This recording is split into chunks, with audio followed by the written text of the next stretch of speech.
కన్యా రాశి. ఈ రాశి వారికి చాలా శుభప్రదంగా, యోగదాయకంగా, ఫలప్రదంగా ఉంటూ ఉంటుంది. కానీ ఇతపూర్వం కూడా నేను చెప్పి ఉన్నాను, వీరు అధిక ప్రయాణాలు చేస్తూ ఉంటారు.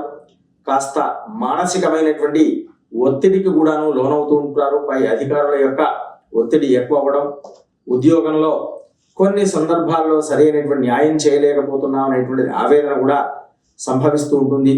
ఆర్థిక పరంగా బాగానే ఉంటూ ఉంటుంది, కానీ వ్యావహారికమైనటువంటి విషయాలలో కాస్త ఇబ్బందులు ఎదుర్కొంటూ ఉంటారు. ఇతరుల యొక్క అధికారుల యొక్క ఒత్తిడి అనేటువంటిది అధికమవుతూ ఉంటుంది. మీరు చేపట్టబోయేటువంటి పనులలో అన్నీ కూడాను చాలా ఆనుకూల్యంగా ఏర్పడి సకల విధాలైనటువంటి కోరికలు నెరవేర్చుకుంటూ ఉంటారు.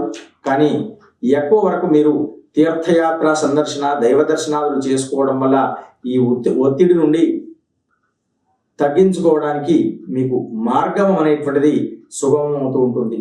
ప్రధానంగా మీరు ప్రతినిత్యము కూడాను నారాయణ కవచ పారాయణం కానీ, వినడం కానీ, పారాయణం కానీ చేయండి.